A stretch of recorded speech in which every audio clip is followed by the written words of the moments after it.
Hello, everybody. Hello, and welcome to What's the Story podcast. This is WTS 339. Wow. 339. Very good. My name's Danny Murray. I'm Graham Merrigan. We're still alive. Indeed. Yeah. After all these years, Graham. After all these years. What's been happening in Danny's world? Not a lot, man. Not a lot. We had a couple weeks off there. We do these in, as they would say in the tech or corporate world, we do them in sprints now, where we We do them when we want. exactly we line up a few, then we take a few We'll weeks see you off. at Christmas. Exactly, that's what we'll do now. No, all good, man. Yeah, I was away. We had a little break. I was away for a few days. It was great. I had some nice naps. I had some nice food. You had some gorgeous fucking food. Unbelievable food. Shout out to the people of the Wineport Lodge. A lovely location, amazing staff, and the food was pretty decent, to be fair. Hayley's first holiday, was it? It was, yeah, it was.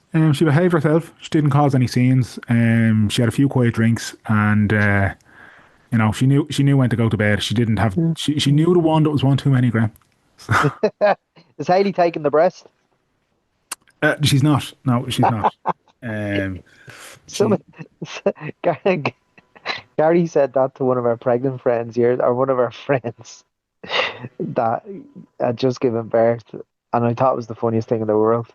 Yeah, but you know what, right? And this is, and we were in a social setting, and he was like, "So and so taking the breast?" I'm like, what a fucking question. But right, and like, we're gonna kind of touch on things of ignorance and kind of privilege and whatever, right? And I'm not trying to turn into one of those like I'm a man but I'm a feminist kind of things, right? I don't know. I think just don't be a dickhead is the way to live your life, right? But yeah, I wouldn't have thought twice about breastfeeding or anything like that. But I will say this much, right? The midwives, nurses, and all. Are we talking about breastfeeding? We're about to. It's an area of the podcast we have yet to explore, Graham. Midwives and nurses and everything are brilliant, right? And I completely understand the point of view of there are benefits to breastfeeding. And anyone who does antenatal class and that kind of thing will hear the words colostrum and how magic it is and all these kind of things, right? But I do feel there's an undue pressure put on women to breastfeed. And I do feel there's a snobbiness around it. And not all women can. Right? Everyone has their own individual circumstance. And I just think there's a fucking weird thing that happens around it. And I've heard other people, friends that you and I would know these people, they'd be mutual, and they talk about people who kind of look down on them because they say had a C-section as opposed to what's turned. Oh, Jesus. Like, and I just think there's all these kind of things that are just like, and I'm a fucking bloke. I'm the last person in the world who should be talking about this because I am as pig ignorant as anyone. I live in my own little bubble where I literally just, I'm like, what sport is on the telly today? And there's no sport on. I'm like a toddler who's upset, right? That's my little world. And here's me trying to have a grown-up conversation about something that involves ditties and not laughing. And I just think there is a kind of pressure and ignorance and all these kind of things that are put on women who are going through something like that. And I'll just do a little bit better with it. That's all. Danny. Yeah. When I was doing my junior cert, I did home economics in St. Lawrence College, the wonderful Miss Ahern. And for 3 years for the junior cert, I was the only lad in the class. Yeah. When it came to, so there was a practical exam and the theory exam. So the practical, what Miss Ahern did, we drew our projects out of a hat. So for practical, I drew out baked apples and a fruit salad. I was like, deadly. I have to cook that on the day. It's a piece of piss. The second one for the theory, she asked me the first to go up to her desk to pull out a project out of a hat. Do you know what I had to do? What did you have to do, Graham? The differences between bottle feeding and breastfeeding. Unbelievable. And the girls in the class just broke their bollocks laughing. And I had to draw diagrams of boob and the breast duct and the tip. It was just gas. Where would you get it? Unbelievable. But was that a learning experience for you? Oh, absolutely, of course. Yeah, yeah, yeah. There you go. Absolutely. I We feel will. like we've matured, Graham, since 10 years ago when we started this podcast. I think we've matured in the last 10 minutes. I think we have. We managed to get through that relatively unscathed, I think. I We say didn't that, get and we I didn't get a am fit of the giggles or anything. I am 100% asking Cubes to listen to this before I actually publish it. So No, might not don't. make the Please edit. don't. She'll kill us.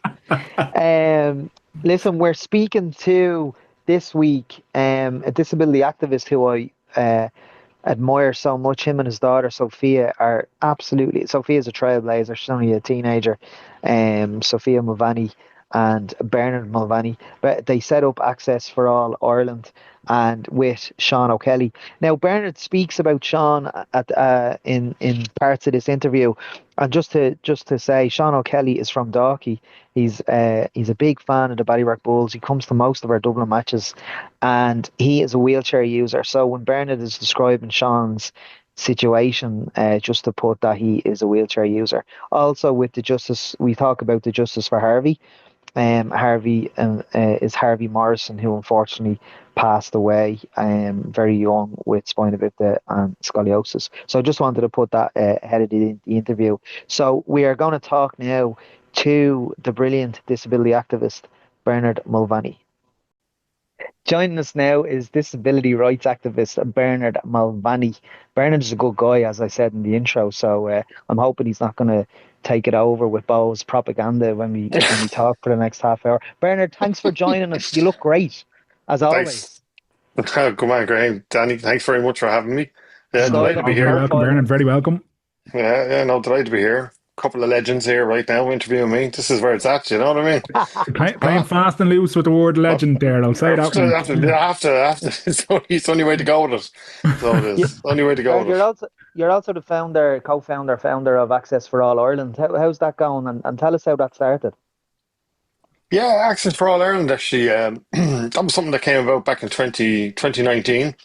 It was, uh, it's interesting myself. My wife would use the Dart line nearly every day for work and stuff. And back in sort of 2018, 2019, she was always noticing how so many lifts were out of service on the Dart line. Uh, I remember a story, Sean O'Kelly, who helped me set it all up. Sean was stranded on the Dart line back in 2016. He was a younger man then than he is now, but he had gone to Clontarf to do his driving license or driving lessons with the IWA. Had to get the Dart there.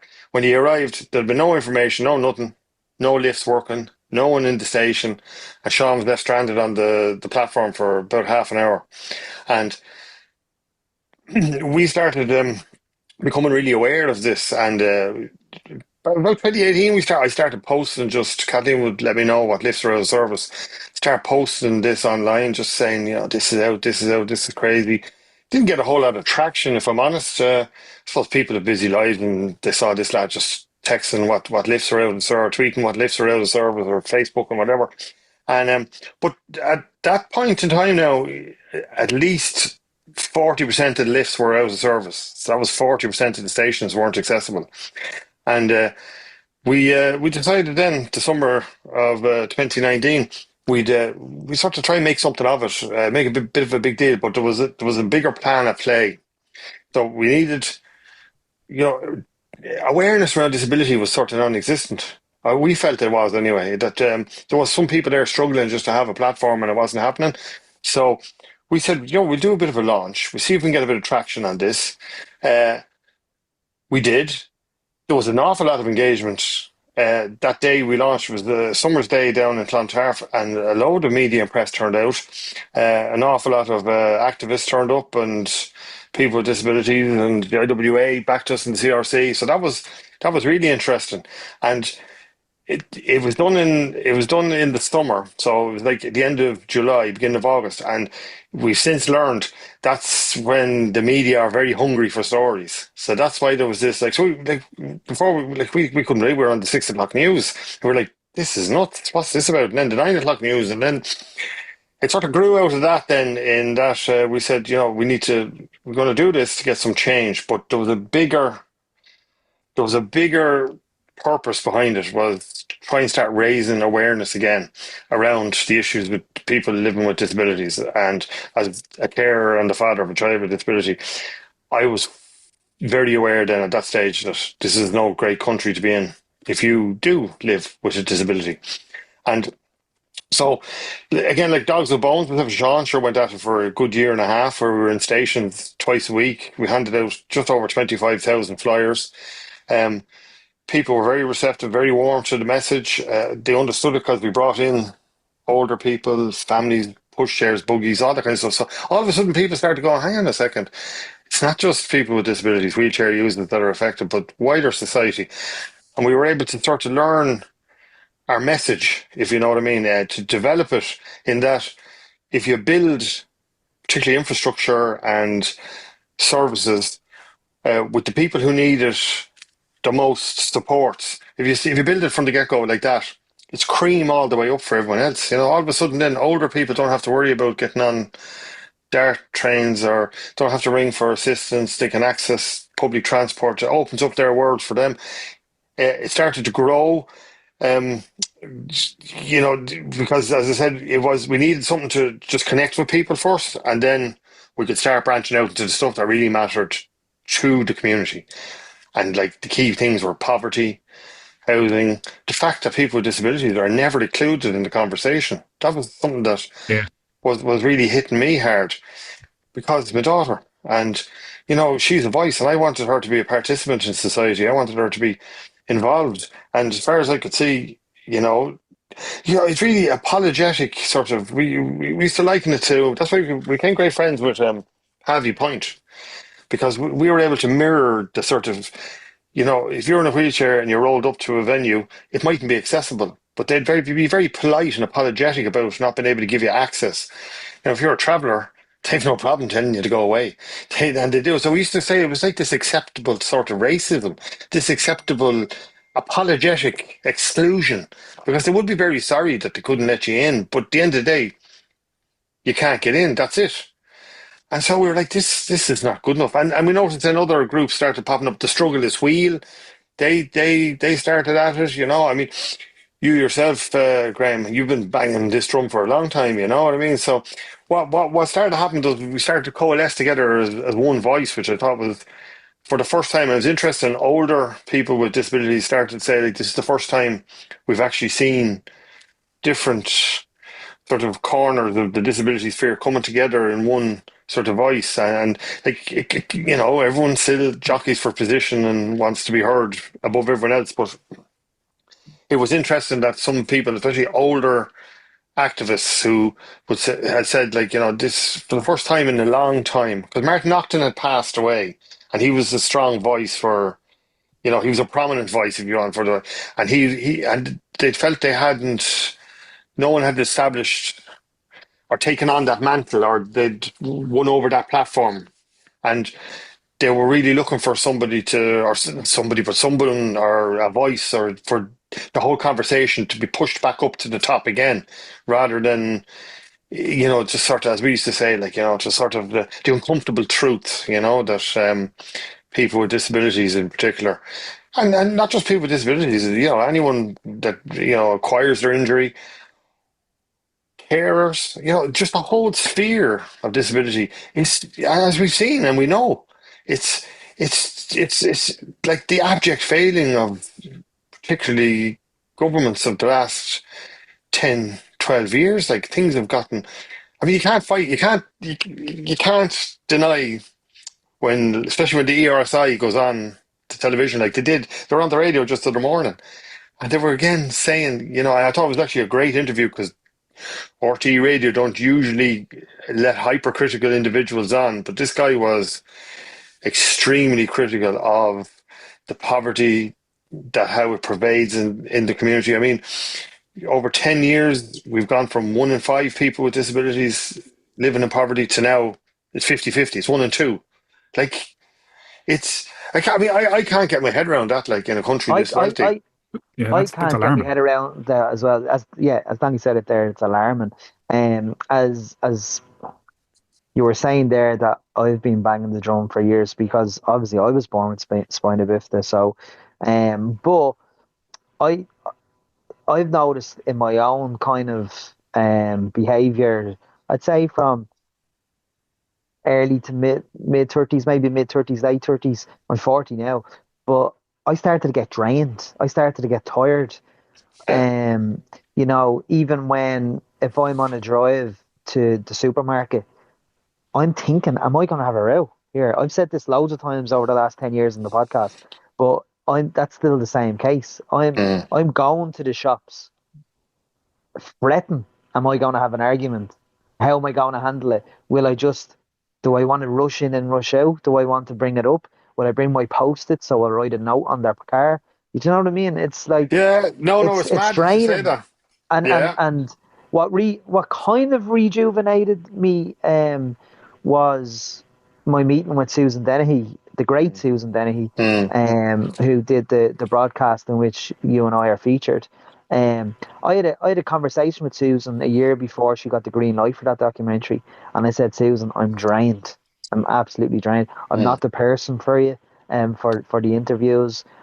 There's other people. I reference your great daughter, trailblazer Sophia, Mm. reference Sean, other people that were late teens, early 20s coming up and kind of getting their new experiences. But what made me sad was that I felt uh, inefficient in the so-called 20 previous years that I was, I suppose, a by accident advocate. Do you know that type of way? Yeah. But when Yeah. I spoke with Susan and her invigoration, her passion, I was like, "Fuck it, I'm doing this. Let's do it. Let's go Yeah. and let's start fighting again." But I do get laps of tiredness and exhaustion and drained.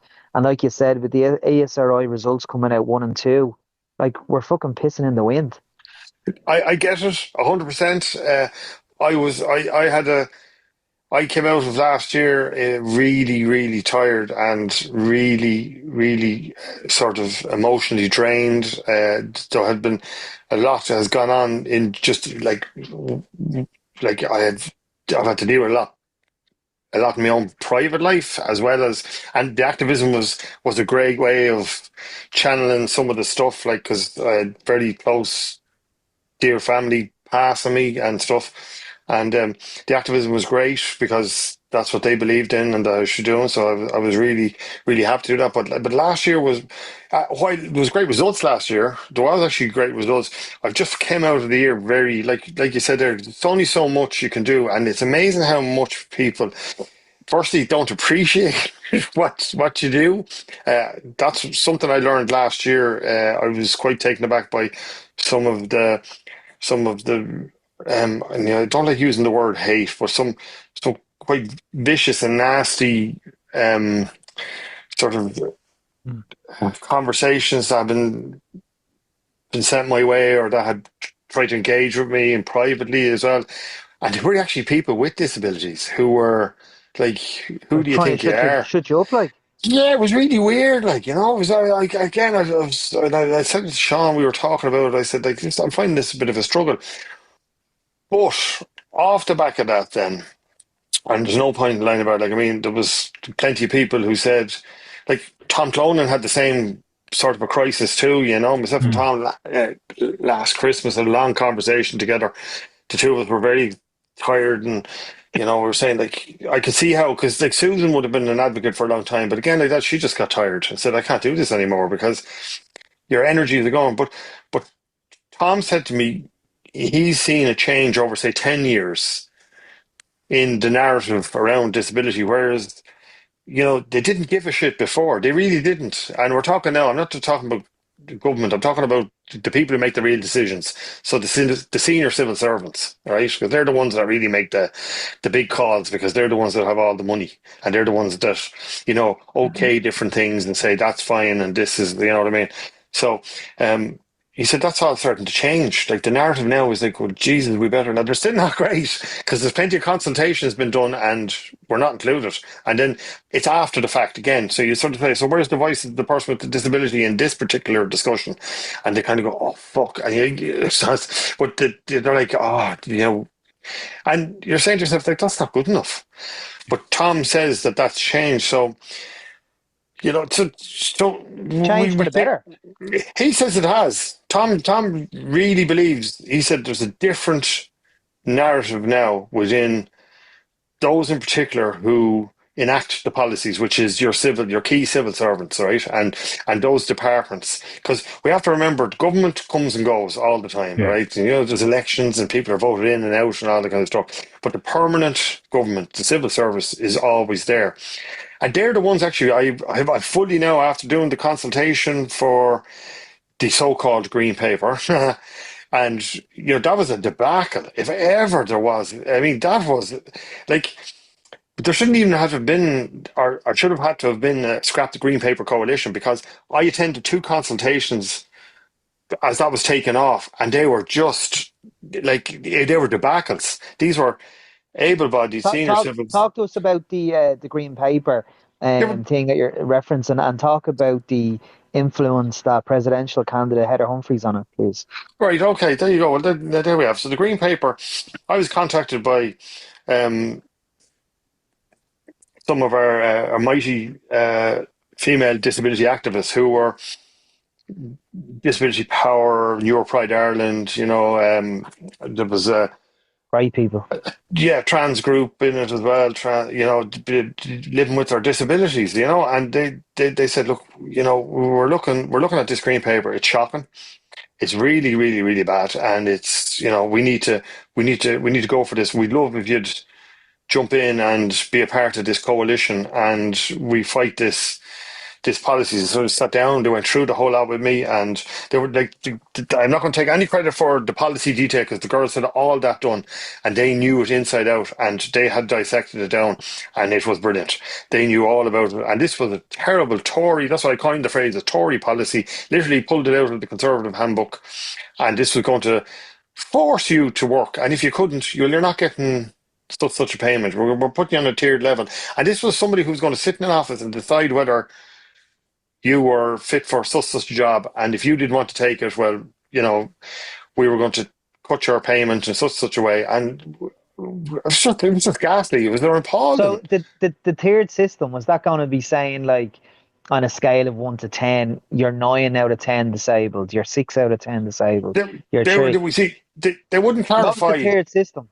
They wouldn't clarify the position. All they would do is clarify payments. So, and all they would do is clarify the maximum, and the maximum payment you would receive if you couldn't work was the payment you were on already. Okay, now, and then they were saying we'd bring it back, and it would encourage people to get out and work. And these use language like it would open the world to you, and you would form new relationships and friendships and all this kind Some of sort of stuff. some sort of And Fine Gael Jesus. utopia. no, no, seriously, and I used to be like, I was in these meetings, and I was like, I said, I was like, you people serious? Like, I mean, there was the second meeting, the second consultation they did, they had to abandon it. It was just the uproar in the room, and they had to remove the person who was chairing it uh, he was, I don't think he was the Secretary General, but he was fairly close to it, and he had to step away. So he had to leave the room, and the man who was sort of the MC, he's someone I've seen. He's chaired. He's done a lot of stuff in. So he would have been very involved in the discussions around repeal, around very progressive movements in like same sex marriage, equality, all that kind of stuff. So he'd be very involved in that. He works in that sphere of like the National Women's Council, and so these organizations, and he fluctuates between non-governmental and government departments. So, but he even said himself, like, this is just, I'm just so taken aback by how unprepared and how little they understand about the people they're trying to engage with. In that they just what they keep saying is things like, "I look, if you just sure you're in a wheelchair, yeah, that's great, but you can go in and work in an office there. That's what you should do." And you know, and if we take away this bit of the support, it's that's more hindering you than helping you. So it'll encourage you to. And we were all there. There was people up from the country. I was at a meeting. I'll never forget it. There was people there. One woman was there, and she's like, I haven't been able to get out of my house in years. And she was in tears. She said, you're trying to push me into work because you decide I'm fit for work on some scale that, again, I don't know if you've seen in the UK, it was things like they had this, can you lift your arm up? Oh yeah, that means you could operate a computer kind of stuff. And like a terrible, like the universal credit over there is horrendous. And they wanted to mirror that here. And I'm obviously objective, Bernard, to make savings on social welfare.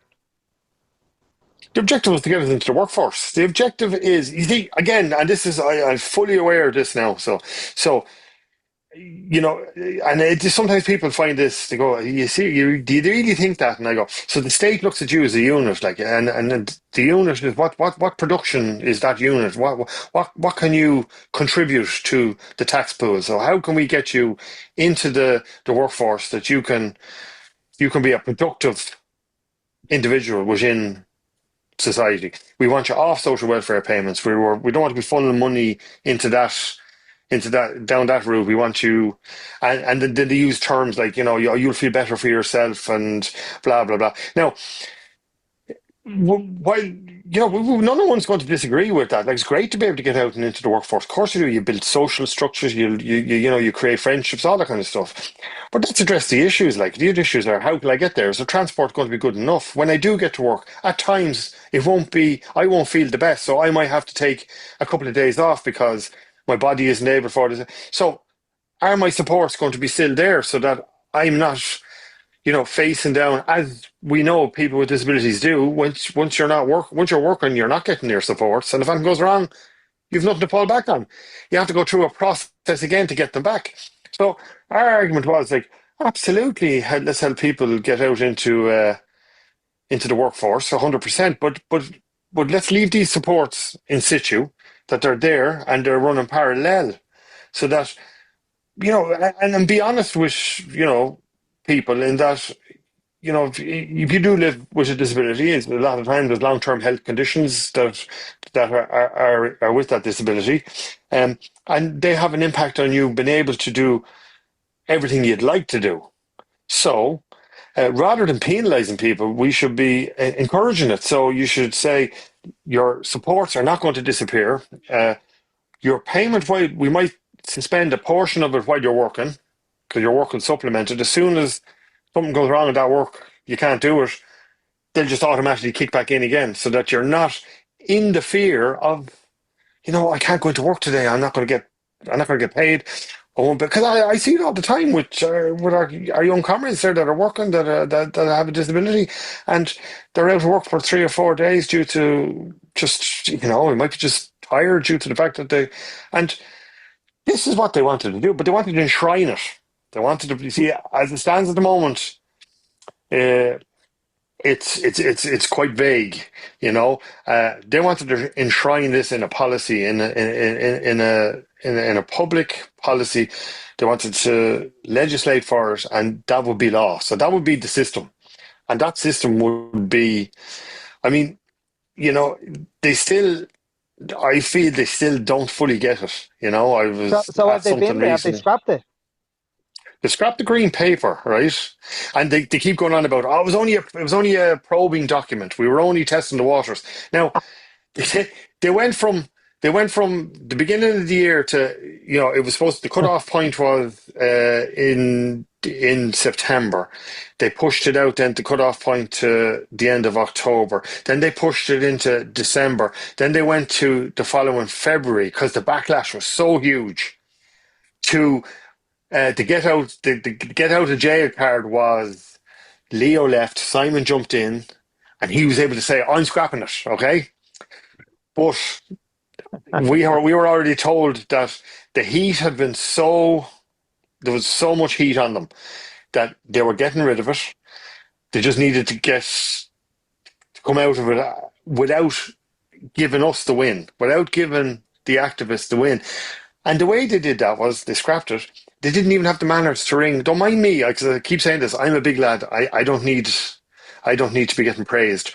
But the activists with this, I was the only able-bodied person in that coalition, right? So we had a wonderful core group of disabled, particularly predominantly women, and didn't, and this is where my rog is with Heather Humphreys. She didn't have the manners. She sent a message to Tom Clonan to come up to the office, and he went up and she told him she was scrapping it. And I'm not going to say what she said. I'll say it again another day. But it was quite effective that we needed to go away because it was a disaster and it looked terrible. But and Tom, since it's gotten heated already in the presidential with Tom Tonin because she made a few statements and Tom is now on the record countered those statements, but didn't have the manners to bring up the activists, the disabled women who had fought that amazing campaign because they did so much detail on that and won it. And she didn't even have the manners to contact them and say, we're scrapping it, okay? Or we're going to go about another way, and we'd love to get you involved, and let's develop a new policy. No, none of that. But Just called Tom in, gave the Irish Times a bit of a soundbite, and we were all looking at each other going, so is it scrapped? So it just shows the level of, if I'm honest, disrespect, I suppose, and the way they view us, in it's, that. sorry, Brian, I'm cutting across you here, man. Sorry, but I'm just sitting here and I'm like, the level of ignorance, privilege, disrespect, you throw Yeah, every word at it you can. I'm sitting yeah, here listening to you and I'm like, this is, and it's the kind, and I don't want to be critical of every civil servant. I know there's lots of people who are in the civil service who do brilliant jobs and they do have their eyes wide open and their ears wide open and all that kind of stuff. But when you hear stories like this and when you hear the things like this happening, you just know at no point has anyone gone, all right, hang on, if we're trying to force people into the workplace and we're trying to spin it as a positive, let's just stop for a second and say, okay, how do I get to work every day? And what challenges do I face compared to somebody who is a wheelchair user or somebody who has mobility issues or somebody who has a chronic illness? And from the moment that your day starts, and I'm extremely privileged, you know what I mean? And there's a lot of things that I'm only aware of because, I've known Mero practically all my life and that kind of thing. And, there's certain things that I would have been completely ignorant to. And then Mero would have said, yeah, but, and I'd go, well, that's me with egg on my face. But like something, and you said a transport, right? If you're lucky enough to be able to afford to live in Dublin, right? So you've got the best public transport in the country, and even that's not much, right? But a Dublin bus comes along and great, wheelchair accessible, but there's already a wheelchair user on it, and they can only have, is it one? Am I right in saying that? Each bus can only have yeah, one on it. So you have to wait for the next one. So there you're going to be late for work, right? You get to work, Yep. the lift is out of order.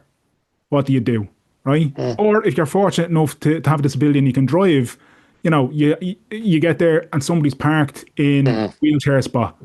All things that able-bodied people don't have to worry about every day. You just get up, you get into your car, off you go, or you hop on the bus. You don't have to worry about it. All these things, and nobody at any point sits back and says, by the time I have left my house and got to the office, how many challenges would I have faced as somebody who has additional needs or has a disability? And how do we counter that? How do we make it more accessible for them? How do we help eliminate these barriers? And I'm listening to you talk about it, and I'm like, I can completely understand why it got so bloody heated in that room because nobody in there said, fuck, we never thought of this, or at least had the decency to put their hands up and say, Jesus, lads, you know what? You've opened it right, let us go away and done it in the right way rather than just kind of make it go away quietly. No, but This this is is the this is the thing. This killer. is the thing, Danny, because for years, at that level, whether it be TDs or civil servants, um, we're being mansplained by able-bodied people about Yeah. our Mm, lived experiences. mm, We're almost being told we're wrong in some respects. Um, when a situation like that arises, that scenario happened to me. I don't know if you used it because it happened to me, but years ago I drove to work, and for 3 days straight the lift was out of order, Yeah. and I was made work on my own in a meeting room for 3 days. Where downstairs, uh, on my own, working for 3 days. I remember saying to my manager at the time, "Listen, is there any chance you can just write this off and I can go home because this is terrible. Like that, an engineer can't come out till Thursday. Blah blah blah blah blah." But the ignorance of Heather Humphreys and her team to do this, and there's lack of empathy, there's mansplaining, and Yeah. then the issue is there's no accountability. So when they're ripping it up or when they're delaying it or whatever, as Bernard said, they should have went to those activists and said, "Listen, we listened to you, and we're dropping it." But they didn't want to admit defeat because they're No, they're they're Tories, and this is and how Tories act. that's the truth of it. But the killer is, and this is the bit that's really, it's still going on. So you've got like no, it's still happening.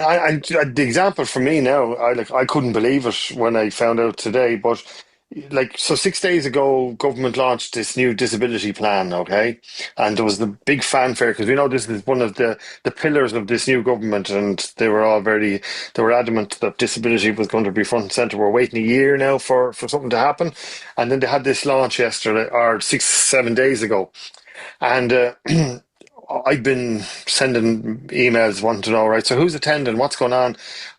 Now, by the way, I wasn't officially told it was happening. It was through the grapevine as per the norm. So I was sending out just messages wanting to know what's happening, who's there, what's going on. Then today, uh, just Fianna Fáil TD from Dundalk, she was on the radio talking about how hard it is to get a school place for a child who has additional needs, and 100%. There you go. That's the lived experience. Now, the bit now I was struggling with was like, so you're in government, you're on the radio now, lambasting a state body like the Department of Education because they can't provide, but you're in government.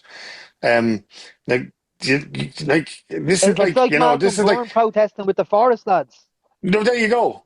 And so, but then the big kick in the teeth was this launch happened. I've seen all the lovely shiny photos where we had, you know, a lot of the time it would be, um, we'd know who's involved in the consultation processes. They go into Leinster House sometimes, and they do nice photo shoots with government. And I wanted to know, I said, who else was in there? Like, who from the disability activist sphere was in at this launch to have their input, whatever? No one. And then it turned out Tom Clonan wasn't even invited. So here we Oh, for have God's sake, one of the most prominent elected senators in the senators. country on disability rights. And he just tweeted today, he said he just tweeted a tweet this morning because Aaron was on RT radio talking about the problems trying to access school places for a child. Tom said, very informative interview. It was great to hear it. By the way, I wasn't even at the launch or invited to the launch of this new vision for disability. And everyone went, are we actually, is this for real? Because I saw newly elected TDs who were only in it a wet week getting their photos taken saying, look at us, we're the progressive disability activists who I've never seen on anything we've ever done, who've never spoken about anything we've ever done. And a key person, a man that's so prominent in the country and is so well known for his stance and his disability rights and as a family carer, wasn't invited to this launch of this 5-year disability. So that's a reflection wholly of how we're viewed as a photo op, but when it comes down to it, we know best and ye need to sort of just behave. Like we say, sit in the corner, Yeah, yeah, be yeah. good, be Sit in the good corner and be little, quiet. like, and I'm going to say this now, but like, Sophia, something like, sit in the corner and be a good little handicap, and when she says that, I'm like, oh man, that's, but sometimes that's the way it feels. Like, you're just, you have to sit in the corner there because we know what's best. And it's this sort of parental, sort of parental overkill with adults with disability who know full well. Like, I don't know, I know many adults with disability that I've met over the last few years who have done doctorates, who are so educated, who are just, on a different level. I don't get me wrong. I understand there's people with complex needs and all that kind of stuff. That's fine. But would you believe, there's solutions to all those things, and this this narrative that we know best, and we have to look after you all the time. That has to be. We have to get rid of that. That's a nonsense. That needs to be. Absolutely, but what's happening we're getting the pat in the head. We're That's the getting thing. the That's what I'm trying to get at. That yeah little. Oh, you're The lovely, condescending. and Yeah. condescending, and it's shocking. what a lot of us in the community are drained with is that we're not being listened to. And you've just said that in that with the whole Heather Humphreys debacle, where she brought Tom Clown into the office, to her office, and not the activists. I mean, Yeah. can you imagine that gesture if the office of Heather Humphreys, or Heather Humphreys, reached out to those activists and said, "We listened, we heard. It's okay to say you were wrong. Yeah. Do you know what I This mean? It's okay once you're going to this is the learn." thing. But like And you're going from that scandal to the next scandal, and it's very sad to bring it up, but thankfully people in our community have people like you, Bernard, because you did organise the Justice for Harvey protest, mm, which was probably, and of course this is all part of the scoliosis scandal. Um, it's probably the most emotional demonstration that I've ever been a part of. That although I was born with spina bifida, I didn't have scoliosis, so um, but still the emotion marching down O'Connell Street with members of the public applauding us on it's something mm, I'll never forget. The speakers, from political party leaders to advocates, Una Knightley, like, mm, where would we be true. without her? Yeah. Yourself, Sophia, um, talk to us just briefly about, that scandal, because again, Okay. it's another Fine Gael scandal, Yeah. because we now have a Taoiseach whose brother is an activist with autism awareness and Mm, autism advocacy, and we're not we're not reaping the benefits of a mm, Taoiseach who has an association with a disability. And I felt the same with Finian McGrath when he was the Minister of Disability. I felt we didn't reap any benefits from him. Um, mm. how do we reap the benefits? How do we get, Well, we had another scandal after scandal, and this scandal yeah. is in a first world country in 2025. I don't know how we're not born in the streets. Well, this is the thing. You see, did the march. You see, the march every summer. Every summer we do something, and I'd be fairly close to Harvey's parents. Um, so and they said to me, "Look, any chance we could let's can we do something?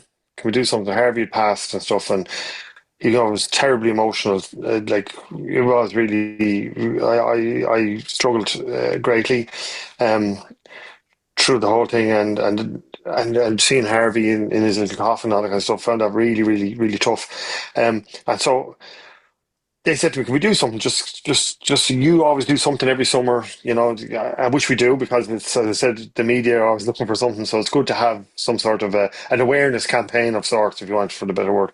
But so I said, right, we'll do a disability demo, and we'll obviously include Harvey into it. About 2 days into this now, I reckon, I said, listen, this has to be about Harvey. Okay, this has to be justice for Harvey, but justice for all waiting on healthcare. Everybody with a disability who needs support. But we had to go with, this was this is a monumental failing of the state.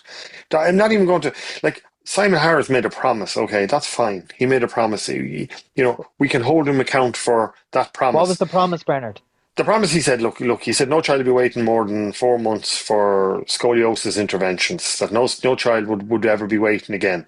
And that was made, and he made that, he made probably what is his biggest political blunder, is that he made that on the radio, it was recorded in studio, and so that's online for the whole world to see.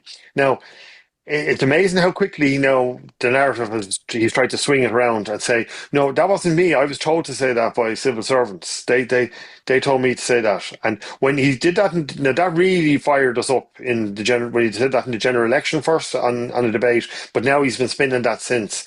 And he's trying now to twist it around a little bit, just that, well, no, I do feel, but it was what I was told. I do feel responsible, but I wasn't told. Now, we're not saying that Harvey died because of Simon Harris. Like, nobody has ever said that. But the fact of the matter is, he made a promise no child would be waiting. They are waiting. They're waiting longer and longer, and it's a mess.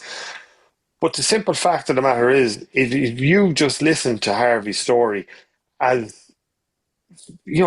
a child with a disability in Ireland, the horrors that child had to go through when he didn't have to, that in of itself, I mean, we should be tearing down the streets. We should be ripping the place apart. The government should be gone. It's nuts, because Gillian and Stephen have detailed it all online in different interviews and everything. Harvey, his last few years of his life was pain and suffering.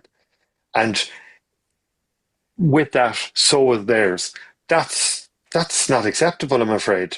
So, what I loved, and I'm not going to, like, I mean, I don't like didn't like having to put that demonstration on. Turns out now it's a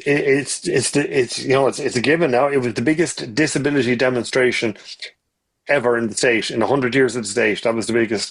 They reckon 4,000 people turned out there. I know that doesn't sound like a lot, but for when you're used to a couple of hundred people at most turning up, that's an awful lot of people that have turned out for. And we were able to tell all the stories. So Rachel Martin from Fuss Ireland about the lack of school places, how Una was able to get up there and detail how healthcare is so bad and how it failed Harvey on such a level, and it's acceptable by society, but it's not really, because there was an awful lot of people there who don't have disability in their lives, but were so appalled by Harvey's story that they feel, no, hang on a minute, that could be me, or it could be my child, or it could be my child's child, my grandchild, and it doesn't have to be like that. And to see on the pouring rain on a Saturday in Dublin, and just the whole, as you said, people, the warmth, even take it from them, like, because you have to liaise with the Gardaí when you're doing these things, and you have to put a sort of a plan and say you're going to be this, that, and the other. Normally, you give a time frame, and talking with the guards before that, I said, look, this might take a little bit of time, and they all turned around and said, you take as long as you want. You don't worry about anything. If you have to crawl down that road, and the whole city has to stand still for 6 hours, you don't worry about it. You just go and do what you have to do and say what you have to say.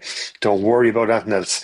Now, that in of itself, that tells you people understand and they're connected now.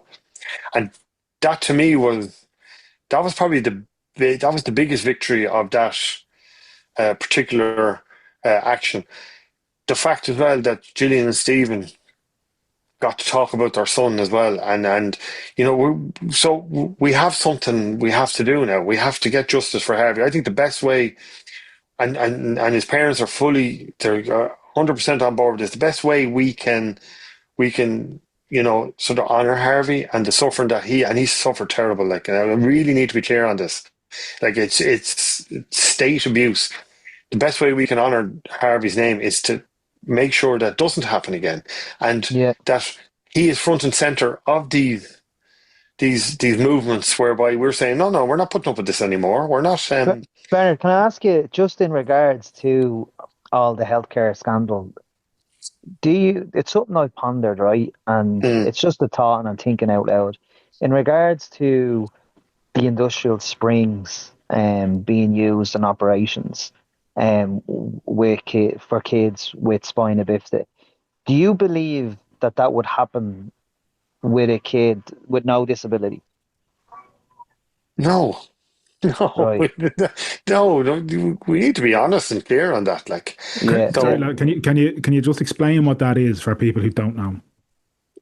um, well, there's an ongoing scandal in children's healthcare around uh, surgeries that were performed in relation to scoliosis.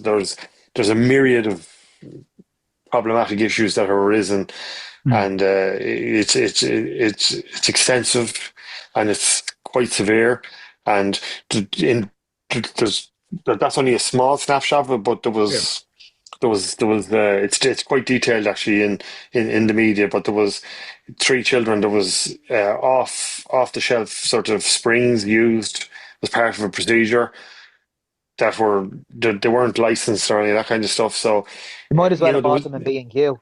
yeah, you might as well have. Now, they didn't do that. I know that for a fact. They didn't do that. Like they were sterilized and all that kind of stuff, but they weren't. They just shouldn't have been used. Just simple as fact. Yeah. And that's, you don't, you can't. That's why, you go into hospital, you sign lots of paperwork, and there's a whole raft of legislation there that's there to protect you and to protect patients, and that's why companies spend so much money investing in products and developing healthcare systems and all that kind of stuff. So that you can't just walk down to Woody's and grab a couple of bits and pieces and say, "Ah, sure, throw this in." You know what I mean? There's a reason for that. So, but I think more than that, it's the big issue now is more the culture within the organizations, um, the lack of accountability, the lack of transparency, and as we've seen in the Oireachtas committees, like it's a case of no one is held accountable for anything, and it's it's not acceptable. Like, it's just because it's family suffering, and like I'll keep going back to him, but because it's the most detailed online. Like, we've seen the videos of Harvey and his stander unable to breathe in terrible, intolerable pain, and his mommy and daddy had to look at that and try to comfort their son as best they could. And the worst part was it was preventable.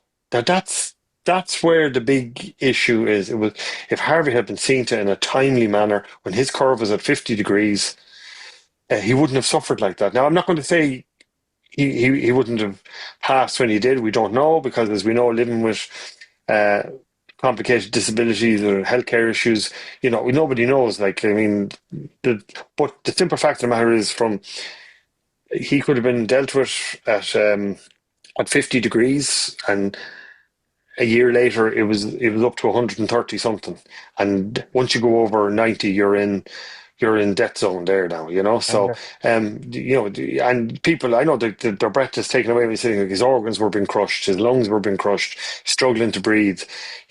This is a little boy, Mm. 6, 7, 8 years of age, 9 years of age, who should have been cared for properly by the Irish state. He wasn't. He was abandoned. And as I said, uh, like, Simon Harris didn't do that, but he made a commitment as someone who's in a very prominent position, who's elected and who gets paid very handsomely, by the way. That's the other thing as well, you know what I mean? So, uh, and I mean, this is the bit that gets me is, but, I was told to say that this and that. You're on 220,000 a year, mate, plus But this is expenses, this goes back plus, to the accountability stuff. yeah, No this is it. accountability. Like, no, All there you go. afraid of their So, life to say that they were wrong. no, yeah, and not only that though, but I mean, like, I still can't get my head around that, how you can fail so badly at your job. Like, I mean, if I went into, if I was working in the corporate world, for the want of a better word, I went into a meeting of shareholders. I said, right, lads, this is the deal. So profits are down, production is gone, is down. Things are really bad. But I have a 5-year contract here. I want you to re-sign me, and you're going to give me a pay rise and all expenses. Are we okay with that? And they'd look at it and go, right, so he's failed on every metric in the business. Uh, yeah, let's renew his contract. Let's give him another 5 years, and a £250,000 into the bag. Like, I don't even think that they'd walk you out of the building. I think they'd just throw you out the window if you were in a company and you hit them up for that. They just try to go. You get you get sectioned. Bernard, I listen, think you have to go, I and do. that I was do. that was a different pod in the sense that it was serious. I felt we needed to do it, so No, it's thanks I want very to much thank you for. for your time. We No, could not at talk all. for another hour, I'd say. We So could. We'll do it we again. We'll do yeah, it we'll do again it because We again, we need absolutely to. will. Yeah, no, I and really, we'll really get appreciate it. Sophia on the next time. Yeah, there you go. That's the voice you want to hear. Don't mind me. I'm just the old Yeah, crank. you're just a cranky waffler, but Yeah, we'll get there to get. Sophia. Oh yeah, she'll put me in my place, and then she'll put you boys in your place, and then Absolutely. she'll tell you as it is. She, yeah, no, seriously, yeah, you don't cross The that woman. trailblazer that she is. Yeah, no, no, Listen, she's yeah, takes it her stride. Listen, lads, thanks very much. Really thanks appreciate for it. your Great time, chatting. Bernard. A huge thank you there to Bernard, not just for his time, but for all the work he does. We're doing this with the benefit of video, and I know we don't do video release on the podcast. We only do the audio, so I hope it came across. But there was a passion and a sentiment that I certainly was getting while chatting to Bernard and while Bernard was making some of those points. And I don't know if anger might be a misplaced word. There's definitely frustration, and there was definitely, like when you said it and he was talking about it, the whole thing of just feeling exhausted by it. And as I was listening, I couldn't help but kind of think like, one, they shouldn't have to be going through what they're going through, and they shouldn't have to be doing what they're doing. But two, the fact they're exhausted by it just shows how often you're coming up against just a fucking cliff, just a sheer cliff, and are expected to climb it time and time again. Sometimes just to get in a room with somebody, never mind to get answers. Yeah, And it's when the conversation then moved to the Justice for Harvey piece. that's a bit dark, Like isn't it? That's a bit it's like do you know what, right? It's that's horrific, isn't it? This day and age. and I hope I'm because again, I'm so conscious of the fact that like I'm so bloody privileged when we have these conversations and we do these topics on the podcast. There is a serious situation here where anyone who has to go through the pain, the turmoil, the agony, and all those kind of things, like, sorry, Bernard said it right. Bernard said it where he said, had the interventions been made earlier, like we don't know if that would have saved Harvey, and I completely accept that. But the quality of life and everything else in between, and there's just so many things with this where I'm listening to it and I'm like, how how how do people? I don't know if get away with it is the right term, but like, It how are is get these away with it. There's no how are these accountability. how are these constant failures accepted? Why has nobody been brought up, and why is nobody being put in front of some sort of accountability mechanism to answer for these failures that are ruining and taking lives? Yeah, and like these people have to divulge their private health to the nation just to get something done. They have to put videos, very sensitive, very emotive videos online to show we're desperate here. Yeah, We're a first world country. We go on about how rich this country is. And for years and years and years, there's been consultants on Ireland AM, on Good Morning Ireland, on News Talk, on anywhere on the radio, national radio. There's been consultants on telling the government this is how we can fix it. We need you to say yes. There's like this is a fixable, avoidable scenario, completely. and there's no urgency. There's no accountability. I would have I it's no secret. I despise Fine Gael. I despise their Tory like policies. But I'd have to say I would have more respect for them in the topics that we spoke about, particularly with presidential candidate Heather Humphreys. If she put her hands up and said, "Look, we listened, we got it wrong," I'd have more respect for her. If Simon Harris put his hand up and said, "Listen, I shouldn't have said that on radio. Shouldn't have guaranteed that. I was wrong. I'm sorry." Like that's like we just want to be listened to and heard. They done the absolute opposite and felt we feel worse in the scenario. How do we possibly feel worse by them, by these decision makers? It's yeah. I don't have any of the answers, and but even there when you're saying like people have to disclose deeply personal and Yeah, private medical records or disclose things that they shouldn't have to, just to try and get a modicum, just to get a tiny sliver of of parity, of equality, whatever way you want it. But like, it's, put it right.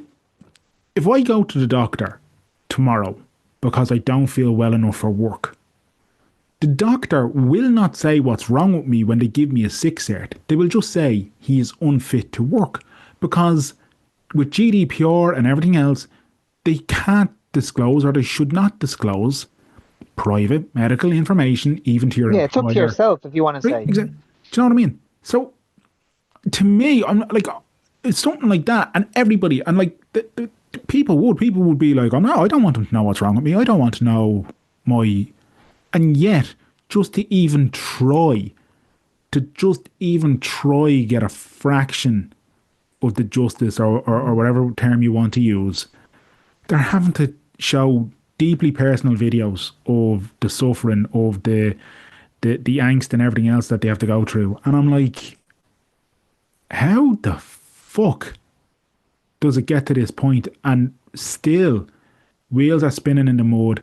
Politicians are playing distraction, and they're playing deflection, and they're trying to blame, or they're trying to shift the story, or they're trying to do anything they can just to make us look a different direction, so that they still get their votes and they get their next 5 year cycle. Yeah, And that's all it is to them. It's just, how do I get my next 5 year cycle? exactly. And That is, there's something like in regards to the presidential election that we're going to face in the next couple of weeks. Like, you and I are well aware that the presidency in Ireland is ceremonial. Um, in the 14 years of Michael D. Higgins, I believe he's brought empathy. He's opened up the hours to the public with his summer parties, and charities and marginalised communities have all been invited yeah, for lunch there. I think he's done a great job. I'm looking at the polls, and I know polls are polls, and that campaign hasn't kicked off, but we have Heather Humphreys, who is leading the polls at the moment, who lacks empathy, who doesn't give a shite about people with disabilities. And potentially, if you're to believe the polls at the moment, she is going to be the next president of Ireland. yeah, yeah. It's depressing because, again, we don't feel listened to. Because, in my opinion, someone like that, this might be extreme, but they should be punished. They should be.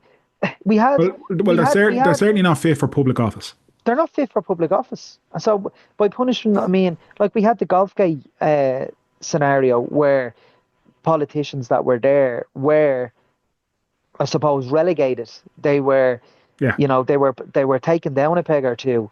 Like, she's allowed to come up with a green paper to completely discriminate people with disabilities, and now she's a candidate for the highest office in the country. yeah, Like, talk about fucking pissing in the wind and making us feel listened to or heard. That to me makes me feel like, oh, him and his cohort, don't mind them. Sure, there was only 5,000 of them protesting for Harvey. That's not enough. That's not enough a dent to get into our vote. That's only 5,000. Don't worry.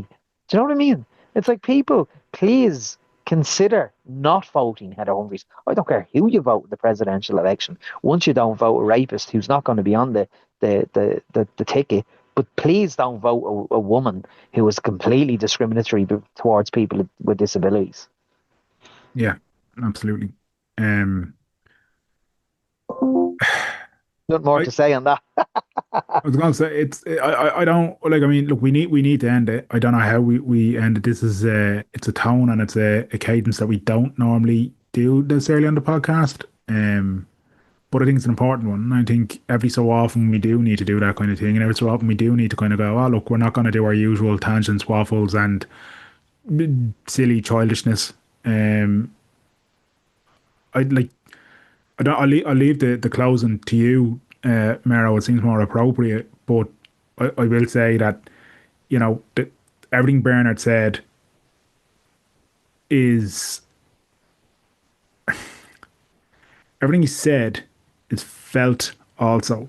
And while the Justice for Harvey March, and I hate using the term success for something like that. Like it doesn't feel like it's appropriate or whatever. But Yeah, the success of it or the attention that it brought to something, that can't stop because the protesters went home and it's a couple of weeks removed from it. yeah, That focus and the feelings that everybody had in terms of saying it's wrong what happened to that kid. The feeling that everyone had when they heard the stories and the feeling that everyone had when they said, or when they were forced to kind of look in the mirror and say, Jesus, what if it was me? Or what if it was my child? Or what if it was my brother, my friend, my sister, whatever? Don't lose that. Don't lose that feeling. Don't lose sight of the fact that the situation hasn't changed. And until it does change and change for the better, you can't lose that feeling because nothing will change otherwise. no, you're right. Nothing ever changes. Do you know what I mean?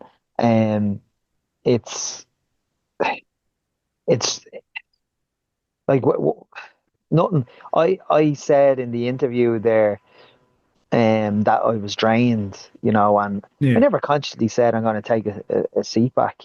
But you know, you do get drained because when you're traveling around the world, say, and look, I've had very positive experiences and very negative experiences, but the positive experiences of traveling with countries that are accessible for all, you're kind of going, how can that not be replicated everywhere? You know, uh, and it just doesn't make sense. But in no, terms sorry, of Mero, that building is too old and the front of it is too pretty.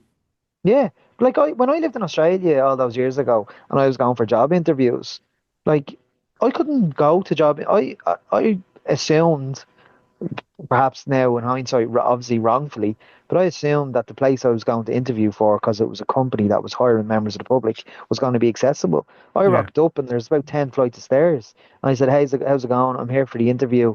Um, there's loads of steps. And they're like, oh, we don't have a lift. But there's no access to get in for wheelchair user? No, unfortunately not.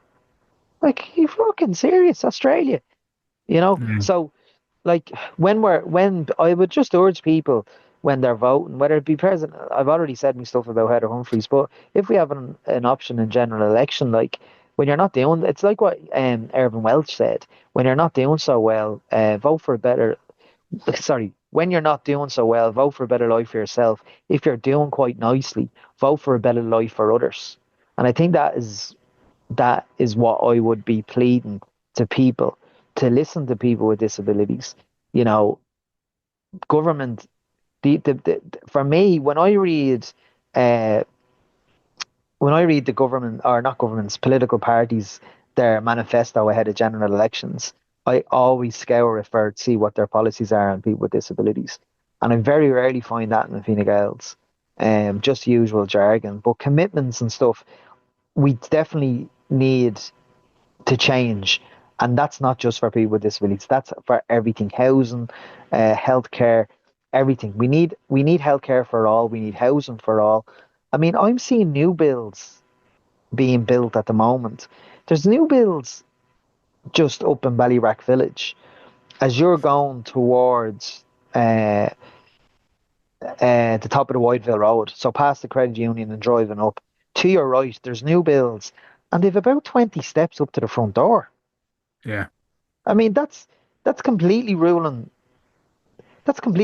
out either a person with a disability, a wheelchair user, visiting that house and also being a habitant of that house. Like, how was that allowed? How is that? Like, have you seen the stairs I'm talking about? No, I haven't. No. Absolute monstrosity. The steps, like Bernard said, one and two in a lifetime are going to be affected by disability. Why aren't we preparing for that? Why aren't we making houses that in 50, 60 years' time, God forbid, somebody in the family has a stroke and they need to adapt the house? They're going to have to spend a fortune where the government don't give you anything anyway. Yeah. So they're going to have to crowd fund. They're going to have to rely on friends, families, communities to donate money to alter their house. Just make the fucking houses accessible. It's easy. It's not you can make accessibility can be aesthetically pleasing. Do you know what I Yeah. mean? It's not. It's not like, oh Jesus, the state of that ramp. You never say the state of that ramp, or you never say, oh Jesus, weren't those steps gorgeous? Like, for fuck's sake. Anyway, I'll end it on that. Because I could go on all day.